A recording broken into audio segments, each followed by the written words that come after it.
Okay, let's try this again. Okay, good. The camera's not facing the other way this time. Greetings, comrades. I am ShadowSlaughter52. Last video, we were talking about my Overnight Success Delta playlist and why I called it that.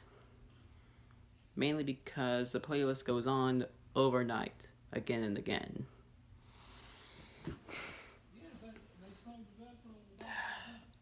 Please ignore that, that's just my dad talking. Anyways, today we're going to be talking about the Five Nights at Freddy's Fazbear Frights book series.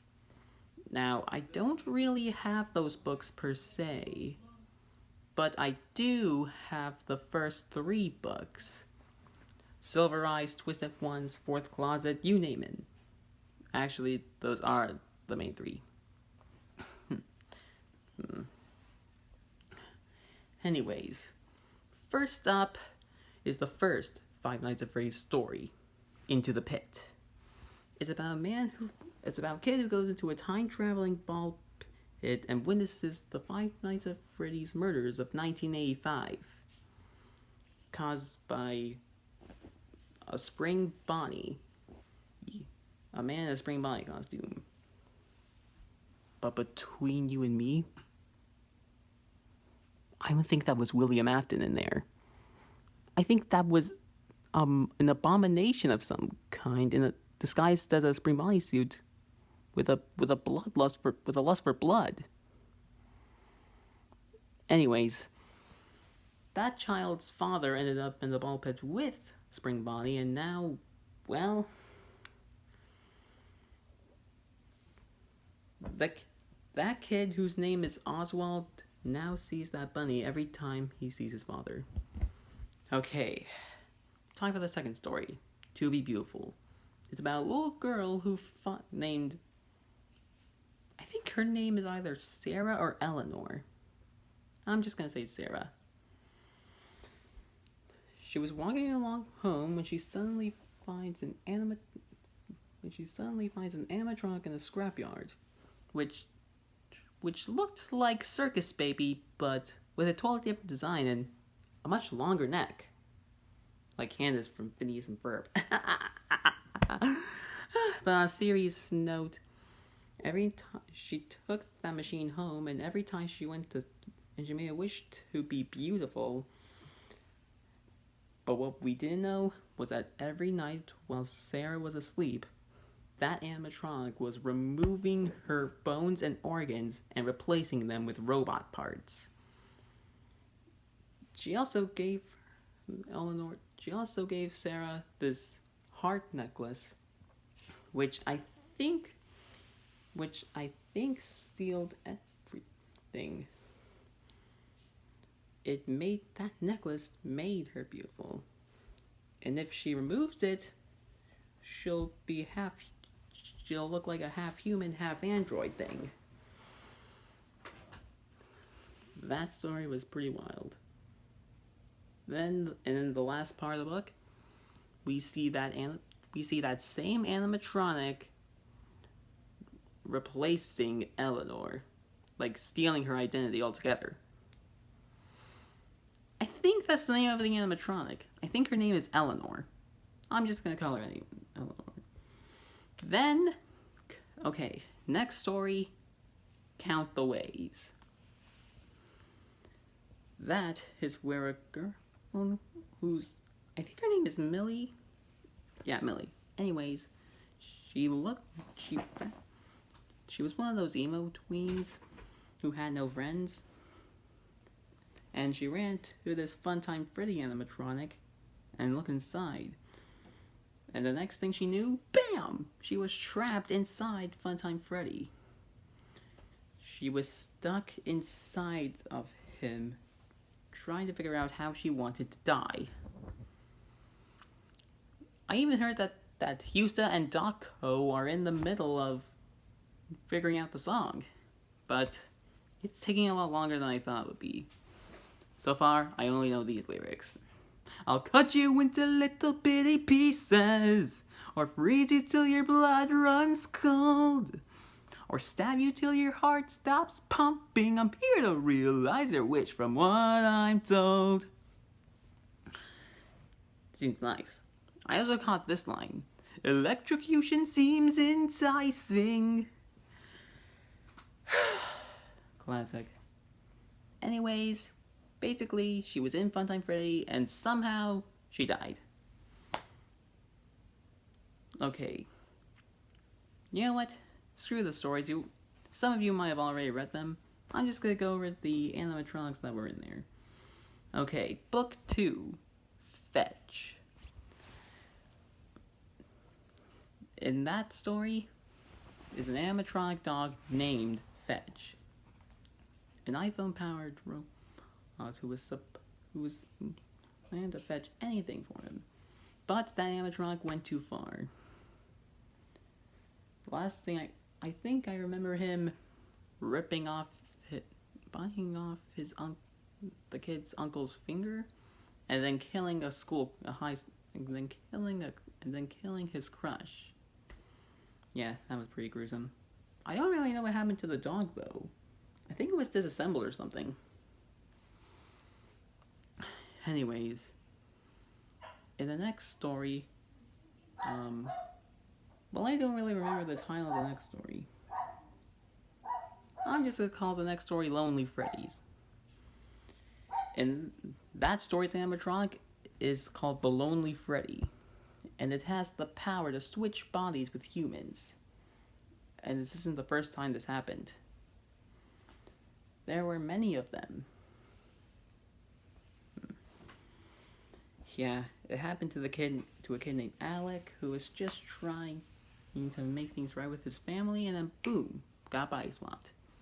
Okay, next story, Plush Trap Chaser. It's about an animatronic. It's about a little toy that was for sale called the Plush Trap Chaser, but something seemed off about it. It had human-like teeth and human-like eyes. That thing was chasing these three kids until, BAM! It got hit by a train. Serves him right. Stupid chaser animatronic. Okay, next up is Ella. Now, there's already been an Ella doll from the Twisted ones, but this Ella doll was different. She had a built-in alarm clock. Now, being failed, the owner threw it away, but for some reason, she kept waking up at 1:35 a.m. That's the title of the story. Yeah, 1:35 a.m. So it was driving her towards insanity because she couldn't find that clock. Ella. Then she ended up dying in an event. In some building. That's all I really know. Okay, then there's this other story called Room for One More. Basically, a bunch of mini arenas are just crawling inside a night guard's mouth, just waiting to get out. And then they do, but the guy explodes. Okay, other story, I forget what it's called, but I do know that the animatronic is Golden Freddy. And I think, and it got me thinking that he might contain multiple souls, and one of those souls can take human form and lure other people into its body. Okay, next up, Step Closer. Now this one I personally like most because they're so gruesome. Page 1 actually starts with an eyeball getting ripped out by Foxy's hook. Basically, an old broken down Foxy animatronic hypnotizes a kid named Pete with the same performance used over and over again. Yar! You can be a pirate, but first you'll have to lose an eye and an arm. Then Pete gets into several accidents which puts his eye and arm in danger. He makes him in with his brother, goes to take down Foxy, and then boom! Gets hit by a truck. But somehow, Pete's soul is still in his dead body. He found out that he was an organ donor, and they got an emergency request for an eye and an arm. he's forced to watch as his body was ripped apart by surgeons. Very gruesome. Anyways, next up, I don't really know. Basically, the animatronic is a hologram of Ballora that somehow affects the real world. So Ballora is either invisible, or just some kind of phantom, or a hologram. She could only be seen by this girl who took some wooden glasses from a kid who went to Circus Baby's Pizza World, which might explain it. Then there's this other story, which I don't really know a lot about it. All I know is that the animatronic, its name is Chica. That the animatronic there is Chica. Okay, in the other book, Bunny Call, don't know much about that either. All I know is about some kind of toy bunny with symbols. Well, that's just my dog barking. Please ignore that. Okay. Oh, I actually do remember this one story in the flesh. This kid just kept eating, couldn't find Springtrap, and then he kept eating, and then during a date he found out he got fat, and then Springtrap just popped right out of him. Well, maybe I think it was Springtrap. Now I heard there's supposed to be a Five Nights at Freddy's game called Into Madness, and then the Survival Logbook Update Edition, there was a picture of Springtrap getting sliced into code. Maybe that's what it meant. Anyways, this next story is actually one of my favorites. The Man in Room 1280. Inside that room was a body being burned that was burned well beyond the point of death, and somehow he's alive. And yet, he remains alive. Then there's also this ghost in an alligator mask.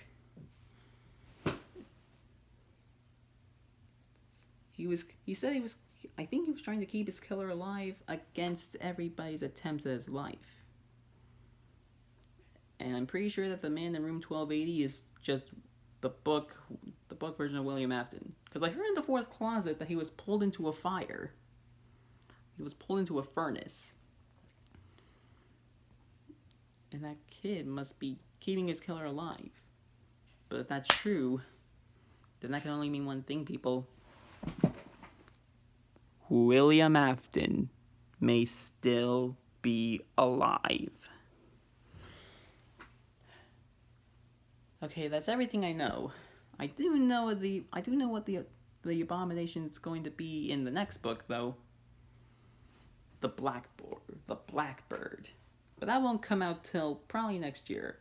Same with the 7th book, The Cliff, which just has a plushie. Anyways, that would be where I would end it, except there are several epilogues, with one animatronic in particular, the Stitch Wraith. A being with two souls in its body, well, only one of which is able to see. And he was given life through human agony by a man named Professor Phineas, who predicted that you can take a saturation of agony and add it to any sort of intelligence, even an artificial one, and then they will work together to transmute the energy of emotion into the energy of physical action. That's what he believes causes haunted objects, which sounds like a lot of confusion. But anyways, he created the Stitch Wraith to be an Endo O2 animatronic with a giant doll head that resembles Blank from Five Nights at Candy's and a battery pack containing human agony. And after he turns it on, it instantly kills him. Now, a lot of theories say that might be the same animatronic that Henry built to end his own life. Or maybe it at least resembles it. It probably resembles it. I have no idea. Well, I think that's all I'm going to cover for the Fazbear Frights books.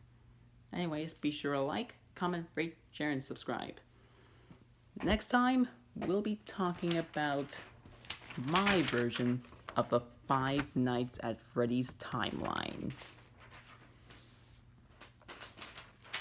This is Shadowswaller 52, signing off.